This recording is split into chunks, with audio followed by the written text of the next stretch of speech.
Kali laikmeta sākumā, pirms 5000 gadiem, ir nobriedis brāļu karš. 100 Dhritarāštras dēlu izveidotai armijai pretīm stājas 5 Pandu dēli ar savu karaspēku. Brālēni ir auguši kopā vienā valdnieka ģimenē. Gan vieni, gan otri karamākslu apguvuši pie viena un tā paša skolotāja, un padomus saņēmuši no viena un tā paša godājuma dzimtas vectēva. Tomēr vēlme pēc varas 100 dēlu sirdīs ir tik liela, ka viņi nav mierā padalīties pat ar nelielu valsts daļu, ko miera labad būtu gatavi pieņemt Pandāvi.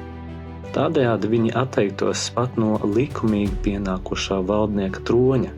Vienošanās netiek panākta, varas kāre ir tik ļoti aizmiglojusi Dhritarāštras dēlu prātus, ka vienīgais risinājums viņu prāt ir cīņa ar uzvaru karā. Netiek novērtētas arī pretējās puses Pandu dēlu draugu Krišnas pūles rast kompromisu kara neuzsākšanai.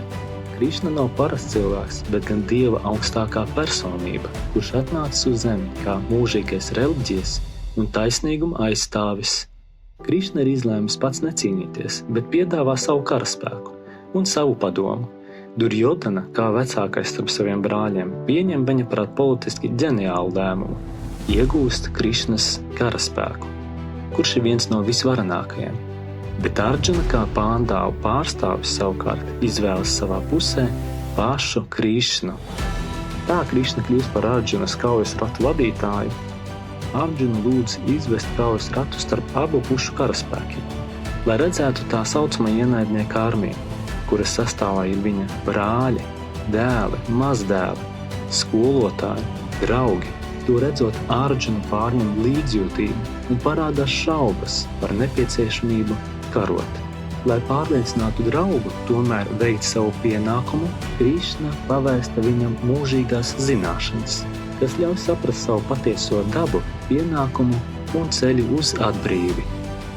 Šis dialogs ir uzskatāms par vienu no diženākajām filosofiskajām un garīgajām sarunām, kādas vien pazīst cilvēce.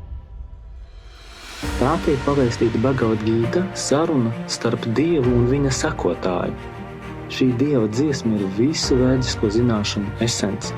Tā ir pasaulē otra izdotākā grāmata, tulkota vairāk kā 60 valodās. Bhaktivedanta Svāmī Prabhupāda 1960. gadā Bhagavad Gītu iztulko angļu valodā, sniedzot savus skaidrojošos komentārus. Pateicoties šim garīgajam skolotājam, kurš 70 gadu vecumā ar kuģi šķērsojot Atlantijas okeānu ierodas Amerikas Savienotajās valstīs, Bhagavad Gīta sāk ceļu rietumu pasaulē, pārsniedzot 100 miljonu tirāžu. Uz latviešu valodu Bhagavad Gīta kāda tā ir, tiek iztulkota 1990. gadā un izdota 20 000 eksemplāros. Šobrīd tā ir retums pat antikvariātu plauktos, tāpēc šodien ar lielu prieku mēs nodotam jūsu rokās šo pārrediģēto un ar uzlaboto tulkojumu Bhagavad Gītas izdevumu. Lai piepildās vienā no Bhagavad Gītas punktiem teiktais: ja cilvēku apgaismo zināšanas, kas sagrauj neziņu, tad tās, kā saule atklāja skatam pilnīgi visu. Bhagavad Gīta 5. nodaļa, 16. pants. Bhaktivedanta Book Trust.